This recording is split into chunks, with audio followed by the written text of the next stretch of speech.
lagu tababarayo ama tababarkooda ku dhamaystay dalka Eritrea. ciidankaasi tababarkoodu waxay dhamaysteen sanadkii la soo dhaafay dhexaadkiisii iyadoo la rabay in la keeno dib baan u dhignay sababtoo ah xaaladda siyaasadeed iyo doorashada aan ku jirnay inay saamayso madaxweyne ciidankaas waa ku diyaar waxaa loo tababaray ciidanka qaybahooda kala duwan marka ugu horeysa waxaan rajeynayaa ciidankaas inay soo noqdaan oo ay ka howlgalaan si ay dalkooda uga xoreeyaan ciidanka uga xoreeyaan argagixisada al-shabaab ciidanka dhismihiisa waa socdaa waxaan rajeynayaa si ugu dhaqsiyaha badan in lagu soo afjaro dhibaatada ay ciidanka shabaab iyo argagixisada ay dalka ku hayaan waxaan kaloo aan kugu wareejiyey sida adigu igu wareejisay 5 sano ka hor aan dib kugu wareejiyey in badqabka khayraadka dalka uu intact yahay sidii aan ugu imid aysan wax isbedel ah aysan ku dhicin arrinta badda murankeedii inay soo afjarantay ay soo dhamaatay sanadkii la soo dhaafay oo halkaas runtii aan ku guuleysanay waxaa intaas dheer hawadii dalka inaan soo celinay hantida ummadda Soomaaliyeed u dhaxaysa hadday tahay dhismo iyo hadday tahay dhulba inaba ha yaraatee sideedii inay tahay oo cid milkiyad aan ku wareejiyey in aysan jirin waxaan kaloo kugu wareejiyey sharcigii doorashooyinka waan ognahay waxaan soo marnay doorasho dadban oo aad iyo aad u dhib badan annagoo haysanna sharci dhammaystiran oo maybe laga yaabo in wax yar laga bedelo oo in dalku u guuro doorashada qof iyo codka ah ama doorashada toosan si ummadda Soomaaliyeed ama shacabka Soomaaliyeed ay fursad ugu helaan si ay uga qayb qaataan dimuqraadiyadda dalkan arrinta Somaliland waxay ahayd qadiyadda Somaliland waxay ahayd iyo arrinta Somaliland wax soo jiitamayay oo madaxweynihii ka horeeyay aad ka dhaxashay adigana aan ka dhaxlay iyadana u baahan dhamaystirka midnimada ummadda Soomaaliyeed waxaan kaloo aan kugu wareejiyey codsi aan u dirnay qaramada midoobay oo aan uga qayb galayno Security Council-ka aan uga qayb galayno oo aan xareynay codsigaas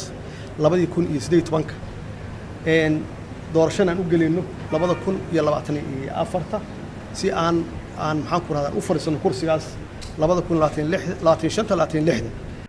madaxweynaha cusub ee Soomaaliya Professor Xasan Sheekh Maxamuud ayaa si rasmi ah xilka ula wareegay waxaana uu u mahadceliyey madaxweynihii hore Maxamed Cabdullaahi Farmaajo isagoona madaxweynaha cusub Xasan Sheekh sheegay in uu ka shaqayn doono sidii ciidamada Eritrea la geeyay dalka dib loogu soo celin lahaa isla markaana ay kaga qayb qaadan lahaayeen dib u xoreynta dalka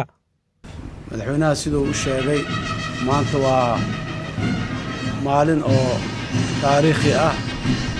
oo u baahan in aad iyo aad loo xuso loona xasuusto madaxweynuhu si tartiiba oo nidaam ah ayuu igu wareejiyey xilka dukumeentiyaasha iyo mashaariicda faylasha waaweyn oo madaxweynuhu ka hadloo dhan waan la wareegay dabcan waa tartiib ayaan dib wada akhrin doonaa wada fiirin doonaa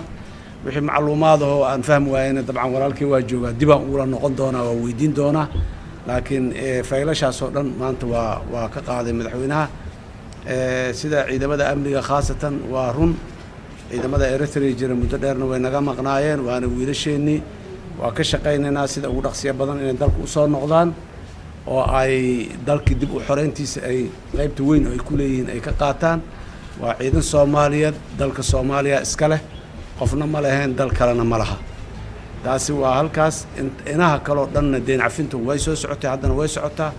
waqtiyada madaxweynuhu uu sheegay waa waqti aad iyo aad loo rajaynayo inay ku dhamaato kuna dhamaan karto waana ka shaqaynaynaa haddii aan la yiraahdo inay ku dhamaato wixii dan Soomaaliya oo dhan waxayna intaas kadib waxaan rabaa inaan kusoo gunaanado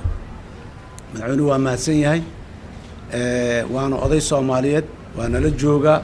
meel kasta uu joogo ilaahay idankiisa waana la tashan doonaa waana muxuu ahaay iska warqabi doonaa haddii aan la yiraahdo xurmad weyn oo madaxweynenimo ayuu dalkan ku leeyahay madaxweynuhu dal ha joogo dibad ha joogo inuu xoogaal dalkan u noqdo wixii qadaayaad oo waaweyn oo jirana waaye aragnimo iyo xoogaalnimo dheer maadaama uu leeyahay waa wuxuu noqon doonaa qof lagala tashta arrimahaas haddii aan la yiraahdo sida uu madaxweynuhu u sheegay aniguna waa codsanayaa ummadda Soomaaliyeed meel kasta ay joogto inaan halkaa ka taageeradiina idin weydiisanayaa kalsoonidiina buuxdaan idin weydiisanayaa sidaad horeba iigu taageerteen madaxweynahana kalsoonidiisa uu iiga tegayo waa ku mahadsan yahay howlaa noo taallo howlaha waaweyn faylasha waaweyn uu madaxweynuhu ka hadlay oo dhan haddii aanay dadka soomaaliyeed u wada guntanin howl hadda qof keligiis iyo laba iyo lagu dhammaystirkeeda lagu qofku mas-uulka ah wax waa bilaabi karaa ra'yi waa curin karaa waa keeni karaa laakiin ra'yigaas inuu dhaqan galo oo waxtarkiisu ay ummadda aragto waxay u baahan tahay u wada istaagidda ummadda iyo garab istaagidda madaxda dhammaan in la garab istaago madaxweynaha keliya maaha dowladda oo dhan qaybaheeda iyo laamaheeda kala duwan aad iyo aad ayaan mar kale ummadda soomaaliyeed ugu mahad celinaya madaxweynaha aadaan ugu mahad celinaya madaxweyne waa mahadsantahay allah ku joogo waa mahadsantahay